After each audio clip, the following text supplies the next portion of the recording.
मैं बात बहुत बड़ी क्लियरली करता हूँ कि बाबर आजम को लेके कोच जब बात करता था तो ऐसे लगता था जैसे उसको ज़बरदस्ती किसी ने 11 में डलवाया, क्योंकि वो जो जिस तरह उसके बारे में कहता कि ये इस नंबर पे खेलेगा, इस तरह नहीं हो सकता, इसके अलावा हमने इसका कोई किरदार नहीं देखा।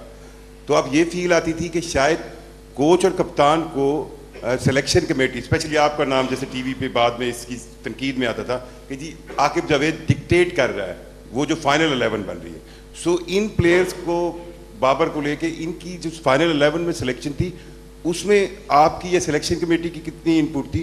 और ये जो एक मतलब एक खबर चली थी कि खिलाड़ियों को जुर्माने किए जाएंगे, क्या वो हुए? और ये अगर हुए हैं तो आपके ख्याल में ये ठीक है या नहीं होने चाहिए थे?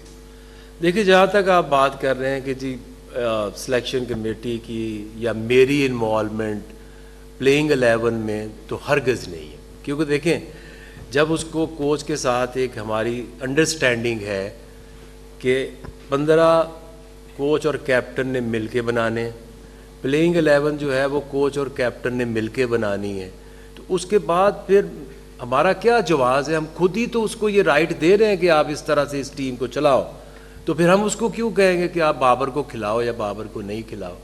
देखिए, इट्स वेरी सिंपल। जो स्क्वाड है, जो डिस्कशन हम शुरू करते हैं, चाहे 20 भी बनते हैं, तो ऑलवेज हम कोच को भी कहते हैं आप उसमें बैठो, अब कैप्टन को भी कहते हैं आप उसमें बैठो, 20 मिलके बनाते हैं, फिर आप दोनों फैसला करो कि हमने 15 कौन से रखने। वो हमारी तरफ से उसमें कोई प्रॉब्लम नहीं आती। और फिर आपने जो 11 बनाने, उसमें तो सवाल ही नहीं पैदा होता कि कोई इनको इंटरफेरेंस इनमें हम करें, या हमें कोई ज़रूरत नहीं है ये काम करने की। फाइन देखिए, वो क्रिकेट बोर्ड की एक बात वहाँ से निकली थी। मुझे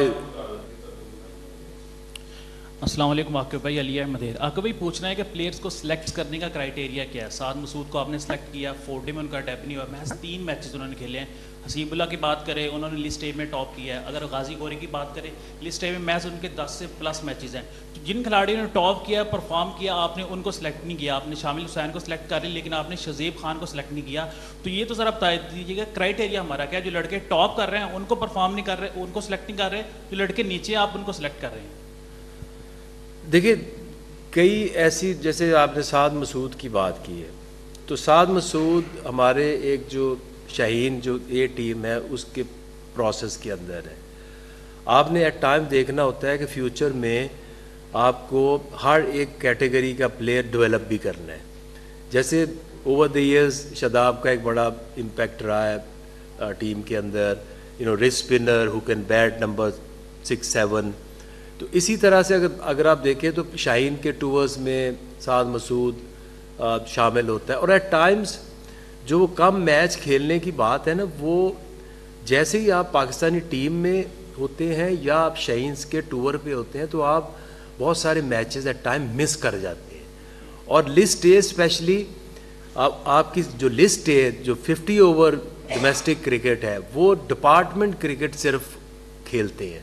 तो एट टाइम्स अगर वो आपने मिस कर दिया ना वो 1 महीना, तो आपका पूरा सीज़न वो गुजर जाएगा without playing any game. Shahzeb हमें बिल्कुल उसके ऊपर, हमने पिछले साल भी गर्मियों में सीज़न शुरू होने से पहले 2 महीने ही वॉज इंजर्ड, उसको बुला के उसका पूरा रिहैब किया, उसको पूरा यहाँ ट्रेंड किया। और हमारे वो जो टॉप जो ग्रुप है जिसने आगे डेवलप होना है, वो उसका हिस्सा है।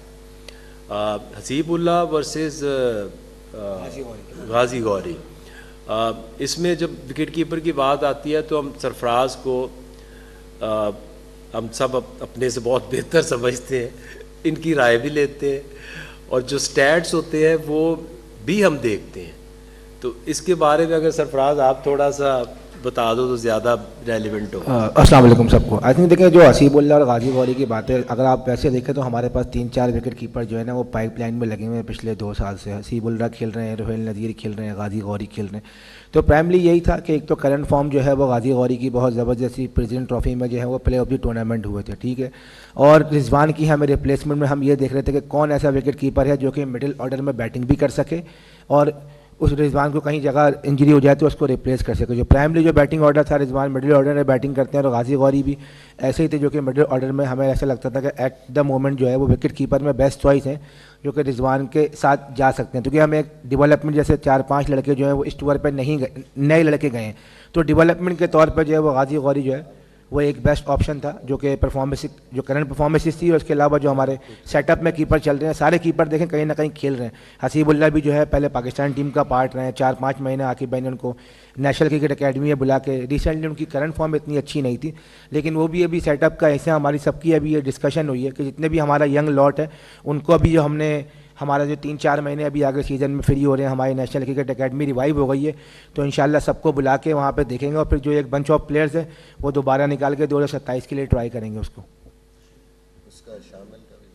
हाँ, और शामिल का भी देखें, शामिल की अगर यहाँ पे काफ़ी सारे लोग जो है वो बहुत ज़्यादा बात कर रहे हैं कि यार उसको सिलेक्ट कर लिया। देखें शामिल की अगर आप ओवरऑल परफॉर्मेंसेस देखें, आप उसकी पिछले 2 सीजन की परफॉर्मेंस देखें, चाहे वो कायदे आज़म ट्रॉफ़ी हो, चाहे वो प्रेसिडेंट ट्रॉफ़ी हो, चाहे वो प्रेसिडेंट वनडे कप हो, तो उनकी बहुत प्रॉमिसिंग परफॉर्मेंसेस है। अगर आप जैसे आप देखते हैं कि आपको टॉप ऑर्डर में एक ऐसा बैट्समैन चाहिए जो आजकल के क्रिकेट के हिसाब से लोग खेल रहे हैं, तो आई थिंक उनकी परफॉर्मेंसेस बहुत शानदार है।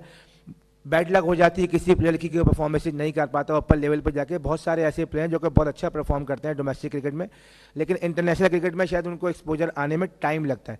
तो आई थिंक शामिल की जो हमने जो ओवरऑल परफॉर्मेंसेस देखी है वो 2 साल की बहुत शानदार है और बहुत प्रॉमिसिंग प्लेयर है, और हमें पूरी उम्मीद है कि आने वाले वक्तों में वो इंशाल्लाह जो है परफॉर्मेंस करेंगे और लोगों को लगेगा हाँ यार एक टॉप के प्लेयर हैं। और जहाँ तक रही बात लोग उसकी बात करते हैं टेक्निक की, देखें टेक्निक का काम जो है ना वो हर वक्त जारी रहता है। जब आप 20 साल भी खेलते हैं ना तो आप टेक्निक पे हर बंदा कहीं ना कहीं काम करता रहता है। तो अभी यंग लड़का है, आई थिंक उसको हमें खेलने देना चाहिए, और परफॉर्मेंस की वजह से उसने अपनी टीम में जगह बनाई।